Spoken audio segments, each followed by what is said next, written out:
우리 다 같이 경건한 마음으로 하나님 앞에 예배를 드리겠습니다.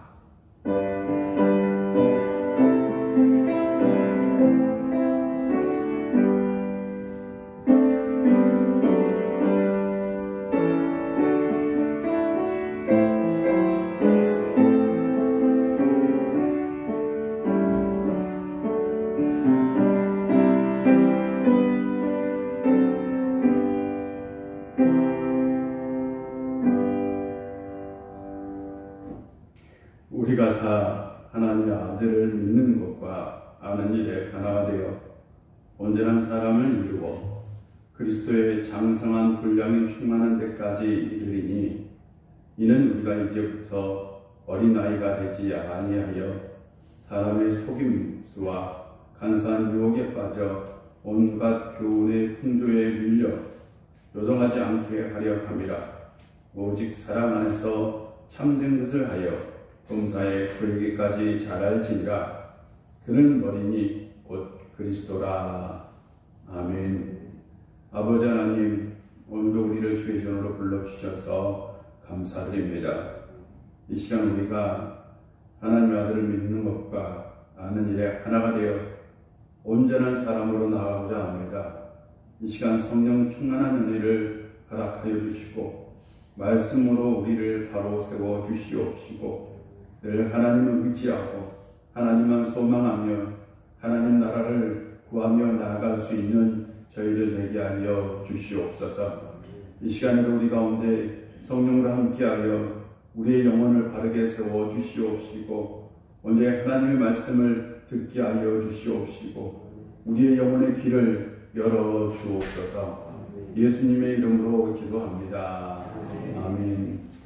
찬송가 285장입니다.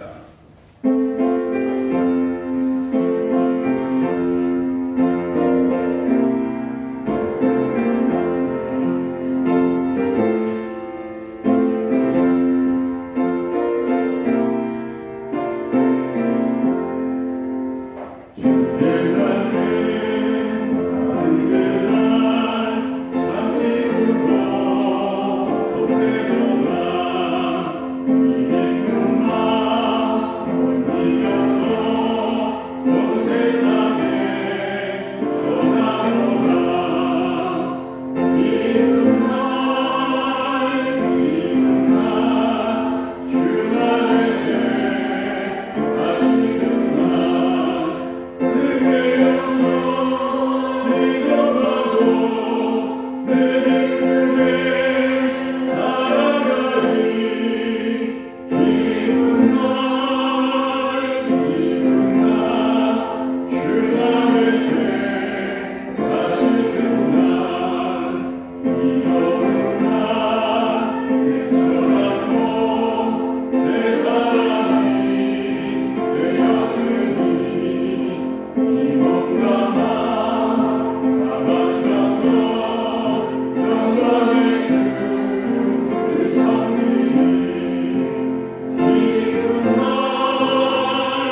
오늘 우리에게 주신 하나님의 말씀은 스가랴 4장입니다.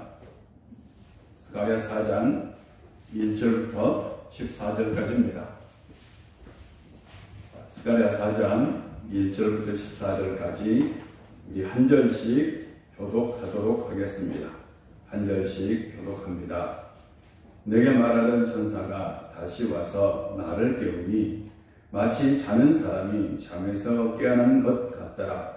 그가 이르되 내가 무엇을 보느냐. 내가 보니 숭숭 등잔대가 있는데 거기에는 기름 그릇이 있고 또 그 기름 그릇 위에 연꽃 등잔이 있으며 그 기름 그릇에 등잔을 위에서 한쪽 거놓고 그 등단제 곁에 두 감람나무가 있는데 하나는 그 기름 그릇 오른쪽에 있고 하나는 그 왼쪽에 있나이다 하고 내가 말한 천사에게 물었는데 이것들이 무엇이라 하니. 내게 말하는 천사가 대답하여 이르되 내가 이것들이 무엇인지 알지 못하느냐 하므로 내가 대답하되 내 주여 내가 알지 못하나이다 하니 그가 이에 대답하여 여호와께서 수르바벨에게 하신 말씀이 이러하니라. 아무리 여호와께서 말씀하시되 이는 눈으로 보지 아니하며 눈으로 보지 아니하고 오직 나의 영으로 믿느니라. 큰 산아 내가 무엇이냐 내가 수르바벨 앞에서 평지가 되리라. 그가 머릿돌을 내놓을 때에 무리가 외치기를 은총이 그에게 있을지어다 하리라 하셨고 여호와의 말씀이 너에게 임하여 이르시되 스룹바벨의 손이 이 성전의 기초를 놓았은즉 그의 손이 또한 그 일을 마치리라 하셨나니 만군의 여호와께서 나를 너희에게 보내신 줄을 내가 알리라 하셨느니라. 사람이 일을 알라고 제시하는 자가 누구냐. 사람들이 수르바벨의 손에 안식이 있음을 보고 기뻐하리라. 이 일은 온 세상에 그분은 여호와의 일이라 하리라. 내가 그에게 물어 이르되 등단 좌우의 두 감람나무는 무슨 뜻이니까 하고 다시 그에게 물었는데 그 기름을 흘리는 두 분간에는 감람나무 두 가지는 무슨 뜻이냐 하니. 그가 내게 대답하여 이르되 내가 이것이 무엇인지 알지 못하느냐 하는지라. 내가 대답하되 내 주여 알지 못하나이다 하니 이르되 이는 영원한 자들이 온 세상에서 별거 있는 자라. 아멘. 하나님은 살아계시고 여러분 가운데 역사하신 줄 믿습니다. 또한 여러분 가운데 역사할 때에 하나님께서 능력으로 함께 해주시고 또한 그 능력을 여러분 가운데 반드시 보여줄 줄 믿습니다. 그런데 우리는 가끔 살아가면서 이런 생각을 갖긴 합니다. 내 삶 가운데 정말 하나님의 능력이 나타나는가? 하나님께서 나에게 그 능력을 보여주고 있는가? 라는 의구심을 가질 때가 있습니다. 우리가 하나님을 믿는 것과 또한 우리가 하나님의 능력을 신뢰하는 건 좀 다릅니다. 다시 말씀드리면 우리는 하나님을 믿습니다. 여러분 다 하나님을 믿지요? 예, 지금 온라인으로 예배드리는 성도님들도 하나님 믿지요? 아마 믿을 겁니다. 그런데 하나님을 믿는 것과 하나님의 능력을 신뢰하는 문제는 좀 다릅니다. 우리가 하나님을 믿는다고 할지라도 하나님의 능력을 신뢰하고 그 능력이 내 삶 가운데 함께하고 그 능력이 내 삶을 지배하고 그 능력이 내 삶을 이끌어간다 라는 믿음을 갖는 건 쉽지 않습니다. 우리가 하나님을 믿는 것과 하나님의 능력을 신뢰하는 것의 차이는 뭐냐? 하나님의 능력이 내 삶을 전적으로 지배하느냐? 아니면 그냥 내가 하나님을 믿지만 내 삶은 내가 이끌어가느냐? 라는 차이입니다. 맞죠? 여러분은 어떻게 생각하십니까?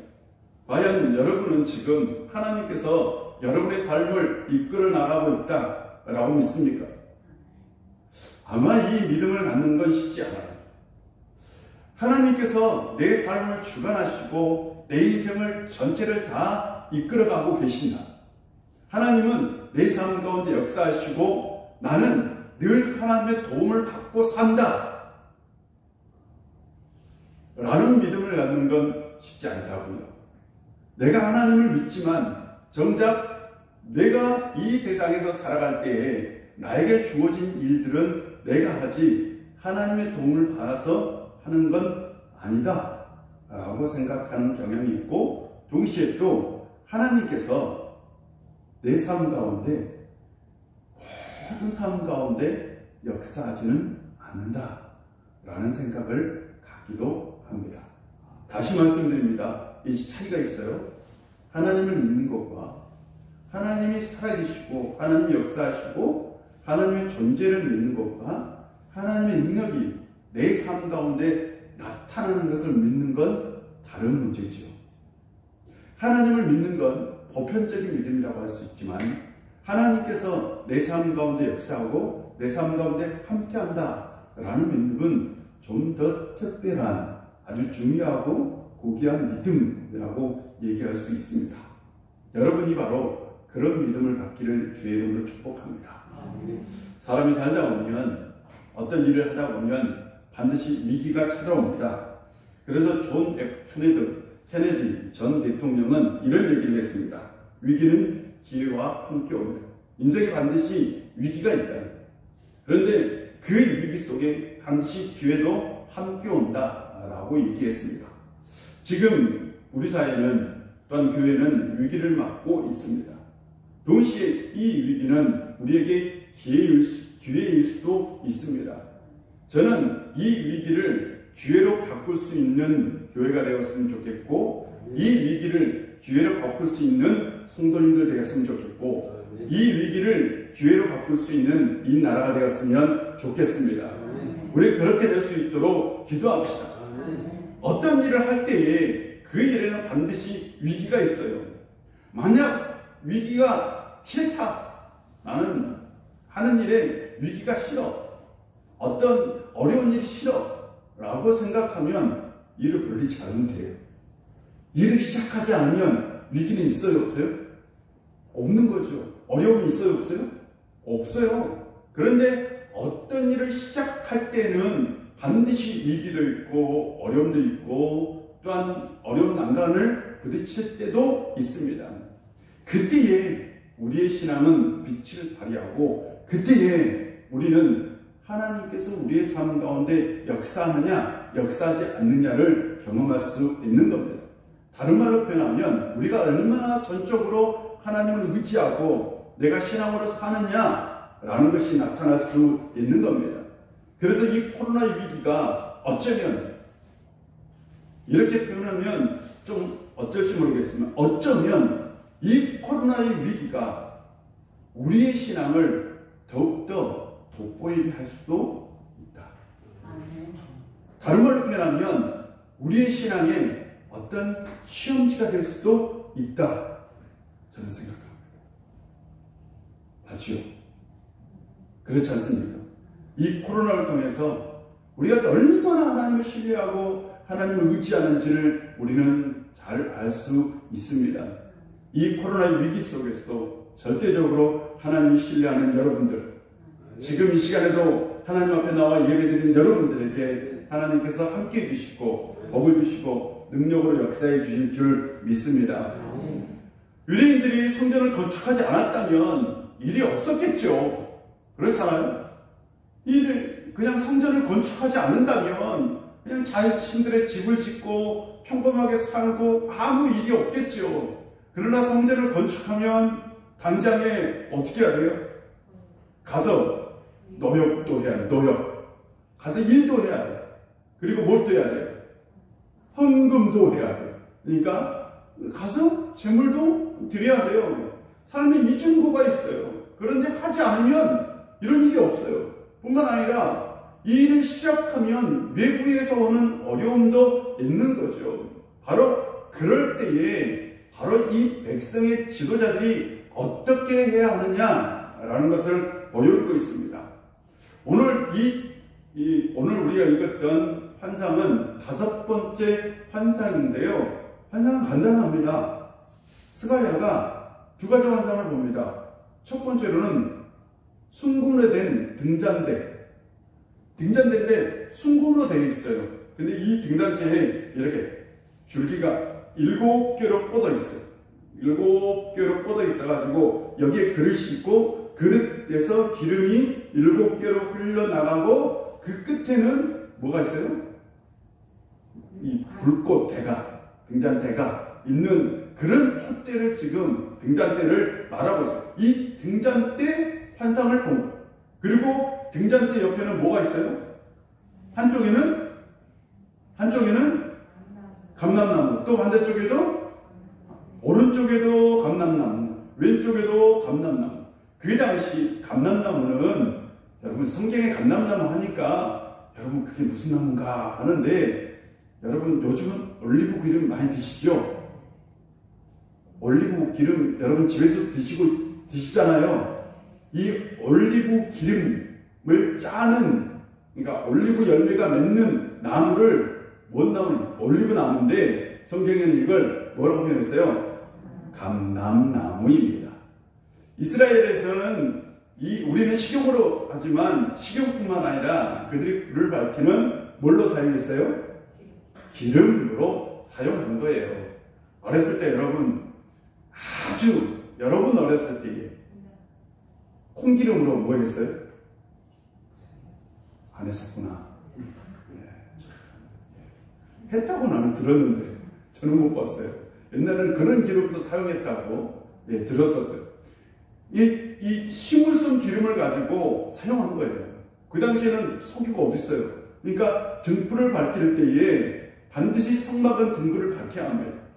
그때 성전 안에 등불을 밝히는 거 뭐냐? 바로 올리브 기름으로 등불을 밝혔어요. 그 등대를 말합니다. 이 등잔대를 말하고 옆에 올리브 나무가 있다라는 것은 계속해서 어떤 거다? 이 기름을 공급할 수 있는 나무가 있다라는 것을 보여주고 있는 거죠. 이 두 감람나무는 누구를 의미하느냐? 바로 이스라엘의 지도자, 바로 두 지도자입니다. 대제사장인 여호수아와 총독인 스룹바벨을 상징합니다. 그런데 지난주에 그러니까 우리가 오늘 읽었던 4장 말고 3장, 지난주에 우리가 대제사장 여호수아에 대해서 말씀을 나눴죠? 그 지난주에는 대제사장 여호수아, 이스라엘을 이끌어가고 있는 영적인 지도자, 그가 어떤 옷을 입고 있었어요? 여러분 어떤 옷을 입고 있었어요? 더러운 옷을 입고 있었어요. 더러운 옷을 입고 있어요. 그러나 하나님께서 그걸 어떻게 해주셨어요? 깨끗한 옷을, 거룩한 옷을 입혀주셨어요. 그래서 그 본의를 다시 회복시켜 주었다라고 말씀을 드렸습니다. 그러니까 그가 가지고 있었던 성전이 건축되면 대제사장이 가지고 있는 그 영적인 권위가 다시 어떻게 될 것이다? 회복될 것입니다. 그래서 누구보다 대제사장은 이 성전 건축한 일에 최선을 다해야 되는 거죠. 왜? 그것이 곧 이스라엘을 영적으로 회복하는 일이기 때문이기도 합니다. 그런데 이스라엘은 또 한 명의 지도자가 있었습니다. 그건 왕이죠. 맞죠? 이스라엘은 좀 독특한 나라예요. 옛날에는 다른 나라들은 다 지도자가 한 명이었어요. 왕밖에 없었어요. 왕. 근데 이스라엘은 이 신정 국가였기 때문에 왕과 그 다음에 제사장이 있었는데, 대제사장이 있었는데, 나라가 멸망하고 난 다음에 왕의 제도가 계속해서 있었다? 여러분, 나라가 멸망하면 왕의 제도가 있어요, 없어요? 왕의 제도가 사라지죠. 왜? 나라가 없어졌어요. 이스라엘 나라가 지금 없어졌기 때문에 이스라엘은 이제 나라가 없어요. 그러니까 왕이 있어요, 없어요? 없어요. 왕이 없고 누가 있냐? 바로 이 나라가 속국이었기 때문에 이 속국을 어떻게 해요? 관리하는 누가 있었다? 총독. 우리가 신앙 고백할 때에 빌라도 잘 나오죠. 이 사람이 바로 예수님께서 살아계실 때의 유대 총독입니다. 이 유대 총독은 바로 로마에서 파견한 총독인데 이 빌라도는 유대인이 아닙니다. 로마인이에요. 그 당시 로마는 총독을 파견할 때에 반드시 자국의 사람을 파송했어요. 자국의 사람을 파송해서 바로 자신이 다스리고 있는 그 나라를 다스렸어요. 그게 실질적으로는 편하지 않습니까? 맞죠? 네, 맞아요. 그게 훨씬 지배하기가 쉽습니다. 그런데 페르시아는 좀 유화 정책을 펴었어요. 그래서 페르시아는 총독을 파견하는데 어느 나라 사람을 파견했을까요? 총독을 그 나라 사람을 파견했어요.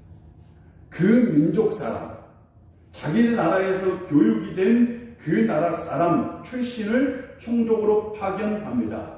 그래서 오늘 나온 이 스룹바벨은 바로 페르시아 사람이 아니고 어디 사람일까요? 어디 사람? 유대인입니다. 그럼 이 사람이 어떤 사람이냐라는 거죠. 우리가 성경을 한번 찾아봐야 됩니다. 성경 열왕기하 25장입니다. 열왕기하 25장입니다. 열왕기하 25장. 열왕기하 제일 마지막 장입니다. 열왕기하 25장입니다. 찾았어요? 25장 27절입니다. 25장 27절. 제가 읽어볼게요. 27절부터 30절까지 제가 읽겠습니다. 유다왕 여호와긴이 사로잡혀 간지 37년 곧 바벨론의 왕 에롤모로닥이 즉위한 원년 12월 그달 27일에 유다의 왕 여호와긴을 옥에서 내놓아 그 머리를 들게 하고 그에게 좋게 말하고 그 주위를 바벨론에 그와 함께 있는 모든 왕의 지위보다 높이고 그 제수의 의복을 벗게 하고 그의 일평생에 항상 왕의 앞에서 양식을 먹게 하였고 그가 쓸 것은 날마다 왕에게서 받은 양이 있어서 종신토록 끊이지 아니하였더라. 아멘. 그렇다면 지금 이 얘기가 어떤 얘기냐? 유다에서 사로잡혀온 왕이 있었어요. 맞죠? 그 왕이 이름이 여호야긴 왕인데요. 이 여호야긴 왕이 몇 살에 잡혀왔느냐라는 거예요. 중요한 거예요. 지금 37년 동안 포로 생활하고 있었어요. 맞죠? 37년 동안 포로 생활하고 있었는데 이 왕이 8살 때 왕이 되었어요. 8살 때 왕이 되어서 딱 왕을 3개월 했어요. 참 길게 됐어요. 8살짜리가 왕이 되어서 3개월 동안 왕을 하고 그리고 나서 포로로 잡혀왔어요. 그리고 어렸을 때부터 계속해서 감옥에서 살았어요. 몇 년 동안?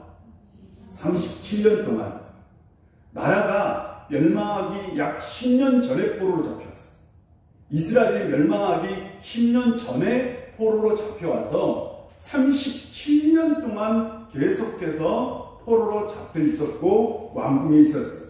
그런데 에월무로닥이라는 바벨론 왕이 즉위할 때에 이 왕을 감옥에서 풀어줬어요. 그러고 나서 그에게 왕 대접을 해주었습니다. 그리고 이 사람이 결혼을 했대요. 결혼을 해서 자녀를 두었단 말이에요. 그러고 나서 그 자녀가 바로 예루살렘으로 첫 번째 포로 귀환을 할 때에 바로 옵니다. 뭘로 올까요? 총독으로 옵니다. 에스라서를 보면 이 사람 이름을 세스바살이라고 얘기합니다. 세스바살이라고 얘기하는데 이제 이게 조금 헷갈려요. 세스바살이 있고 오늘 본문에는 스룹바벨이 있는데 이 사람이 동일인이냐 다른 사람이냐 라는 얘기를 합니다. 보수적으로 보는 사람들은 동일인, 그리고 현대적 신학자들은 다른 사람 라고 얘기합니다. 그러니까 이 스룹바벨은 바로 스알디엘의 아들이라고 기록되어 있어요. 스알디엘의 아들. 그럼 스알디엘이하고 세르바살하고 또 동일인이냐? 절대 그렇게 보지는 않습니다. 그래서 스알디엘을 장남으로 봅니다. 스알디엘을 장남으로 보고 세스바살은 어떤 아들인지 몰라요. 몇째 아들인지는 몰라. 둘째 아들일 수도 있고 셋째 아들일 수도 있고 넷째 아들일 수도 있어요. 근데 장남이 먼저 온 것이 아니고 총독으로 온 것이 아니고 차남 이후에 아들이 먼저 총독으로 왔다가 그가 성전 공사에 실패합니다. 맞죠? 성전 공사에 실패해요. 그러고 난 다음에 이제 조카 스알디엘의 아들 스룹바벨이 다시 총독으로 옵니다. 이때가 바로 왕 이름이 다리오 왕 때예요. 이때에 스룹바벨이 이제 총독으로 왔어요. 왜 총독으로 왔느냐? 바로 그가 왕족이었기 때문입니다. 그가 이제 왕족이라는 거 알겠죠? 스룹바벨이 왕족인 건 알겠죠? 예, 왕족입니다. 왕족이면 그 당시 여러분 잃어버린 왕국일까 할지라도 왕족의 후손을 통해서 그들은 어떤 민족의 공동체성, 정체성을 규합할 수 있는 좋은 기회가 될 수 있거든요. 그래서 그 왕족을 중심으로 해서 뭔가 일을 할 수 있었습니다. 이 스룹바벨이 왔는데 이제 성전을 건축해야 돼요. 성전을 건축해야 되는데 어려움이 생깁니다. 그 어려움이 어떤 어려움이냐? 바로 에스라 6장이 나옵니다. 에스라 6장까지는 찾지 마세요. 에스라 6장에 이런 얘기가 나옵니다. 유프라데스 강 서쪽입니다. 유프라데스 강은 어디에 있느냐? 바벨론에가 있어요. 바벨론. 유프라데스 강 동쪽도 있을 것이고, 맞죠? 강 동쪽이면 페르시아 지역, 페르시아 쪽에 가깝습니다. 강 서쪽 지역을 어디라고 얘기하냐면 보통 지금 시리아, 지금의 시리아, 그 당시에 아람입니다. 아람 지역을 다스리고 있는 총독, 그러니까 이스라엘 쪽에서 보면 북쪽입니다. 북쪽 지역을 다스리고 있는 총독의 이름이 다뜨네라는 총독이 있었어요. 이 다뜨네 이름이 좀 특이하죠. 뭘 다뜨네라는 총독이 이제 그 자신들의 동료들과 그 다음에 다른 지방에 있는 관리들을 모아가지고 이스라엘로 와요. 이스라엘 와서 질문을 해요. 아니 당신들 뭐 때문에 지금 이 성전을 건축하느냐? 누가 이 성전을 건축하라고 했느냐? 누가 이 자재를 주었느냐? 그 돕는 사람들의 이름을 다 소상히 좀 밝혀라! 라고 얘기합니다. 아니 그럴 권리는 있어요 없어요? 있나봐. 네. 와서 그렇게 방해를 하면 당신들이 성전 건축하면 안 된다. 이거 왜 누가 시켰느냐? 그리고 누가 당신들의 자재를 지금 공급하고 있느냐? 그리고 나서 또 지금 참석한 사람들의 명단을 다 좀 보여달라 라고 얘기합니다. 그러자 유대에 있는 원로들이 이렇게 얘기합니다. 우리가 바벨론에서 포로로 돌아올 때에 고레스 왕이 조서를 내려서 우리에게 이렇게 하라고 했습니다. 그가 성전 기물을 다 주었다 라고 대답해요. 이렇게 생각해보니까 누가 시켰어요? 왕이 시킨 거잖아. 그것도 자기들이 섬기고 있는 왕, 이전 왕입니다. 이전 고레스 왕이 허락했다고 얘기를 한 거죠. 근데 의심이 가잖아. 정말 그랬을까? 의심이 가요. 그래서 그들이 왕에게 편지를 보낸 거예요. 편지를 보낸 거예요. 다리오 왕이라는, 다리우스, 역사적으로는 다리우스 왕입니다. 이 왕에게 편지를 보내는데 뭐라고 편지를 보내요? 똑같이 편지를 보내요. 우리가 지금 찾아가가지고 유대에 있는 이 원로들에게 질문했다. 이런 질문하고 이런 질문하고 이런 질문했는데 그들이 대답하기를, 그래서 고레스 왕이 조서를 내려서 이렇게 하라고 했고, 또한 성전에 있는 모든 강타를 모든 물건을 다 줬다고 하는데 그것이 맞는지 확인을 좀 해주십시오. 참 배짱도 좋아. 확인을 해달라고 요청을 한 거예요. 이건 지금 뭘까요? 여러분 어떤 얘기를 하고 있는 걸까요? 성경에서 지금 스룹바벨이 와가지고 성전 건축하려고 하는데 지금 북쪽 바로 위에를 다스리고 있는 총독이 방해를 하고 있는 겁니다. 당신들 성전 건축을 중단하라. 이건 왕의 명령이 아니다. 내가 왕에게 고소를 하겠다. 아마 그쪽에 다스리고 있는 그 총독의 힘이 더 막강하지 않았나 그런 생각도 듭니다. 그리고 또 그가 혼자 온 게 아니에요. 그 지역에 있는 관료들을 다 그 앞에서 왔다라고 기록하고 있습니다. 그러니까 방해를 받은 거예요. 그랬을 때 스룹바벨의 마음이 어떻겠느냐고요. 여러분 한번 상상해 보세요. 이제 이런 거예요. 우리가 교회를 건축하려고 해요. 아니, 교회 건축한다는 얘기 아닙니다. 아니에요. 지금 건축하려고 합시다. 한다고 해요. 건축을 막 하려고 그래요. 하려고 이제 다 마음도 먹고 뜻도 먹고 힘도 다 맞췄어. 그래가지고 이제 성전 삽을 딱 들 때에 이 지역 주민들이 찾아온 거예요. 지역 주민들이 찾아와가지고 아니 당신들 아니 왜 여기다 지금 교회를 건축하느냐. 안 된다. 민원을 넣는 거예요. 민원을 넣고 막 저기 구청장 찾아가고 막 이렇게 하는 거예요. 그러면 내 마음이 어때요? 너무 다 힘든 거죠. 여러분 마음은 어때요? 여러분들 이 일을 꼭 해야 되나? 꼭 이걸 해야 돼? 라는 마음이 드는 거죠. 하나님 이걸 정말 해야 됩니까? 라는 마음도 있겠지만 한마디로 표현하면 시험이 위기가 찾아오는 거죠. 그래서 이런 마음도 있어서 내가 좀 아는 사람을 동원해서 그렇잖아요. 우리가 이때 드는 생각이 뭐냐면 내가 아는 사람을 동원해서 왔죠. 내가 혹시 뭐 정치인을 안다든지 내가 이 지역 국회의원을 안다든지 아니면 내가 구청장을 안다든지 맞아요? 이 일을 해결할 수 있다고 생각해요? 안 해요? 아니 왜 대답을 이렇게 뚝짝게 해주시지? 우리 보편적으로 그렇게 해결을 하죠? 그렇게 하죠?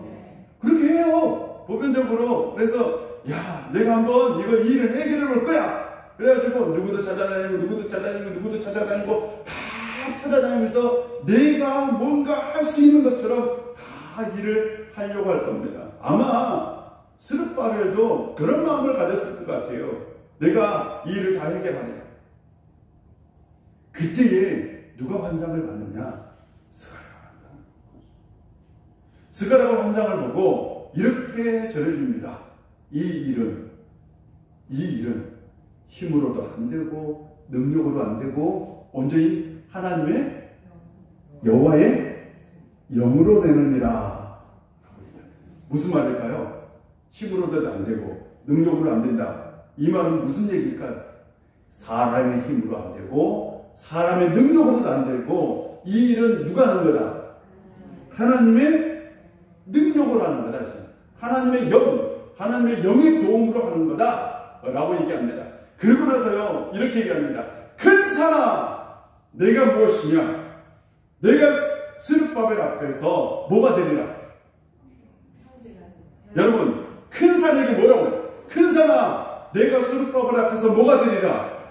평지가 되리라. 여러분 혹시 용마산 가보셨어요? 용마산 가면 폭포가 있어요. 엄청난 폭포죠. 용마산에 폭포 안 봤어요? 이 동네 사람들은 다 봐야 되는데 이렇게 엄청나게 나도 직접 가보니까 와 폭포가 엄청 크더라고요. 엄청난 폭포예요. 그런데 이 폭포는 자연적인 폭포는 아니고 어떤 폭포예요?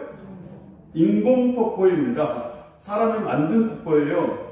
이 폭포는 왜 만드느냐? 용마산은 절개지가 있는 거죠. 왜 절개를 했어요? 옛날에 여기서 뭘 캤어요? 돌을 캤어요. 예, 서울에서 필요한 돌을 캐다가 사용한 거예요. 그래서 용마산에 있는 그 돌을 다 캐다가 쓰고 그 용마산 남은 이제 절개지를 어떻게 해요? 만들어서 폭포를 만든 거예요. 내가 용마산 보면서 이런 생각들을 해요. 저 산에게 야 용마산아 내가 평지가 될 것이다. 아니 그 조금 일부분도 정말 대단하게 보이는데 용마산의 평지가 될 것이다. 될 수 있을까요? 여러분 지금 기술로도 만약 저 용마산을 깎아낸다면 몇십 년 걸릴 것 같아. 집사님 맞죠? 지금 기술로 막 폭포에 농원해가지고 해도 최소한 10년은 넘길 것 같은데 내가 보기에는 용마산 저 평지로 만들기는. 근데 옛날 시대에 여러분 산을 평지로, 그것도 큰 산을 평지로 만들 수 있을까요? 없을까요? 옛날 시대에 이게 무슨 말씀일까요? 하나님께서 하시는 일은 기적을 만드는 일이다. 맞죠? 하나님은 놀라운 너희들이 상상도 못할 기적을 만들 것이다 라는, 살아 평지가 될 것이다. 내가 내 능력을 통해서, 너희의 능력, 사람의 능력을 통해서가 아니라 내 능력을 통해서 저 큰 산을 평지로 만들 것이다. 놀라운 기적을 너희에게 보여줄 것이다. 그래서 스룹바벨이 반드시 이 성전을 완성하게 될 것이다 라고 얘기합니다. 여러분 그 일이 실제로 일어났을까요? 일어나지 않았을까요? 네, 일어나지 않았대요 라고 말하면 얼마나 섭섭하겠어요. 그런데 에스라 6장을 보면 이런 일이 있습니다. 다리오 왕이 조서를 받았어요.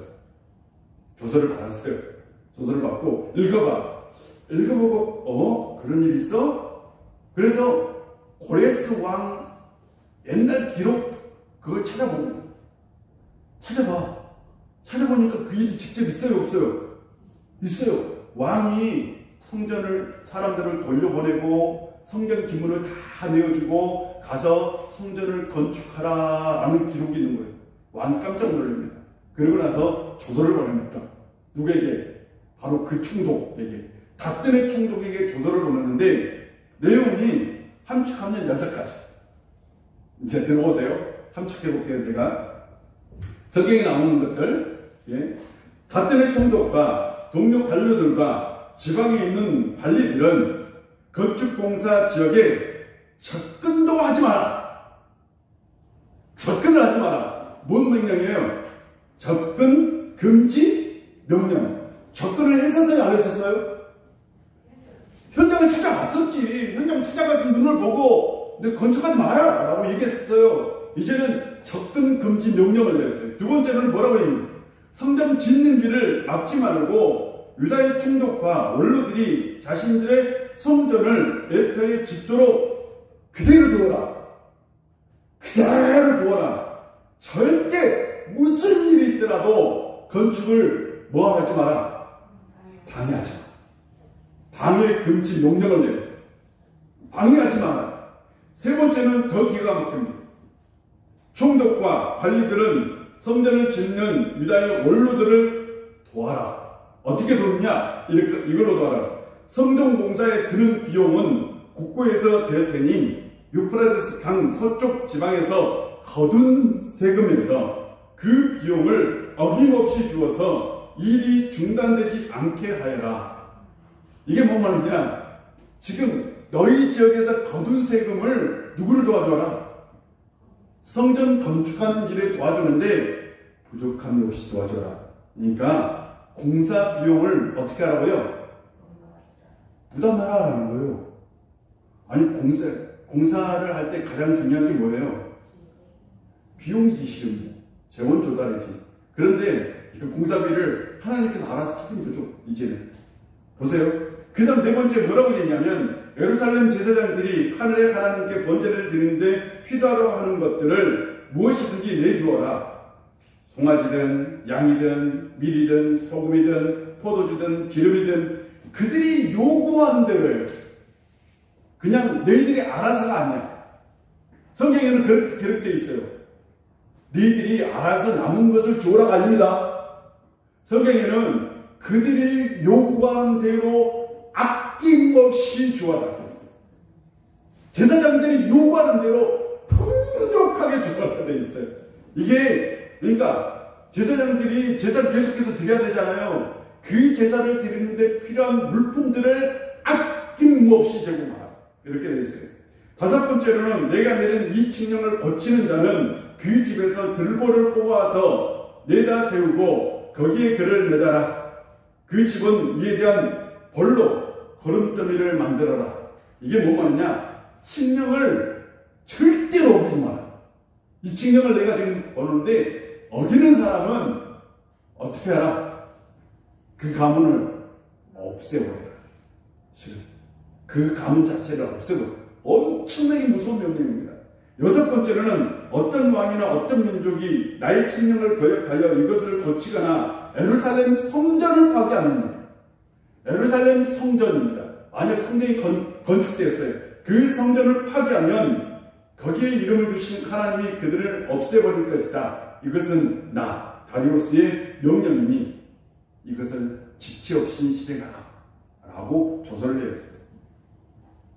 하나님께서 어떤 명령을 내렸느냐? 크게 세 가지입니다. 이것 함축하면 첫 번째, 방해하지 마라. 맞죠? 두 번째, 비용을 대라. 세 번째, 필요한 물품을 조달하라. 아니, 수르바벨 입장에서는 방해만 하지 않는 것도 좋은 거죠. 이거예요. 제가 좀 더 쉽게 예를 드릴게요. 우리가 성전 건축을 하는데 지역 주민이 방해하지 않는 것만도 고맙죠. 그런데 그분들이 찾아와가지고 저에게 목사님 제가 헌금을 할게요. 헌금 받아주세요. 건축하는데 사용해주세요. 목사님 제가 이번에 저기 시골에서 쌀을 가져왔는데 성도들을 이렇게 쌀을 밥 주세요. 목사님 이거 물건 뭐 내가 지금 누구 어디서 좀 받아왔는데 나무 이렇게 좀 목재도 받아오고 벽돌도 받아왔는데 사용하세요. 아니 지금 이런 일이잖아. 아닌가? 내가 보기엔 이런 일이 있을 때 아니 이런 일이 실제로 일어날까요? 우리 교회 건축한다면? 안 일어나잖아.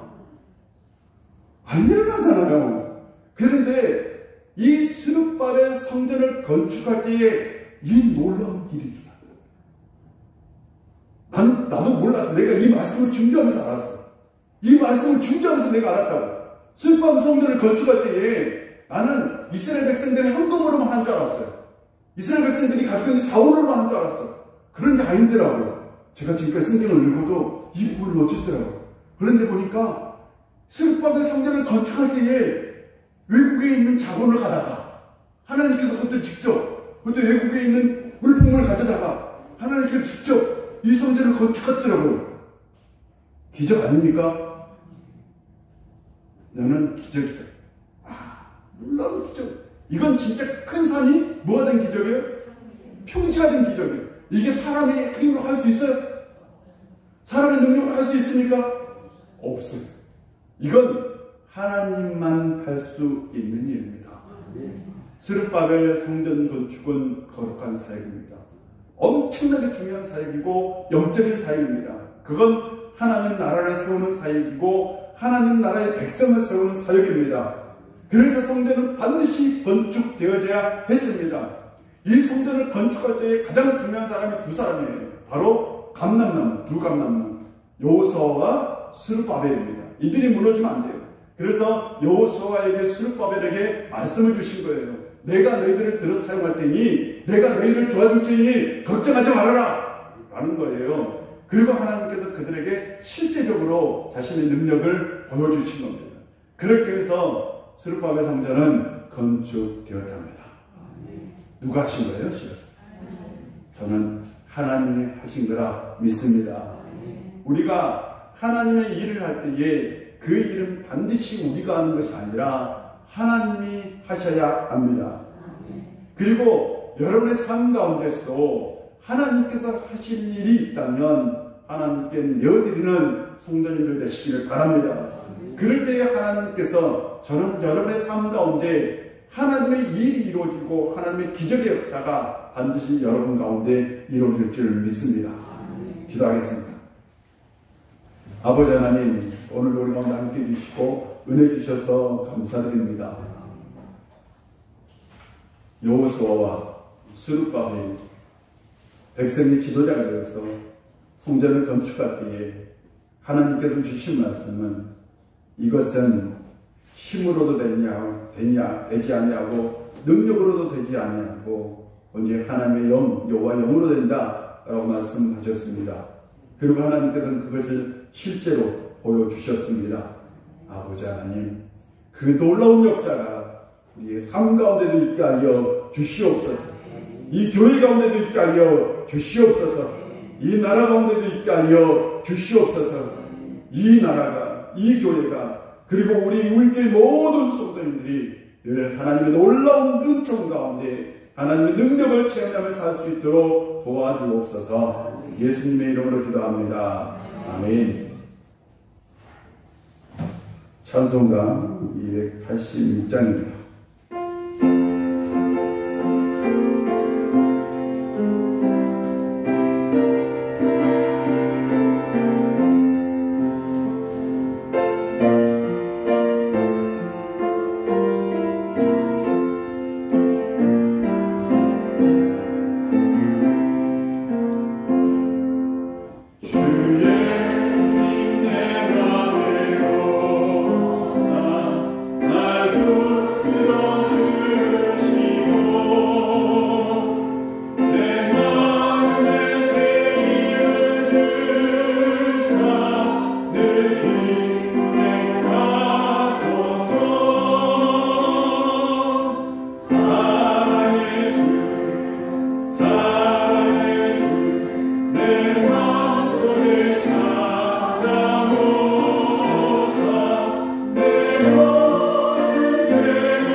기도합니다. 하늘에 계신 우리 아버지, 아버지의 이름을 거룩하게 하시며 아버지의 나라가 오게 하시며 아버지의 뜻이 하늘에서 같이 땅에서도 이루어지게 하소서. 오늘 우리에게 일용할 양식을 주시고 우리가 우리에게 잘못한 사람을 용서해 준 것 같이 우리에게 용서하여 주시고 우리를 시험에 빠지지 않게 하시고 악에서 구하소서. 나라와 권능과 영광이 영원히 아버지의 것입니다. 아멘.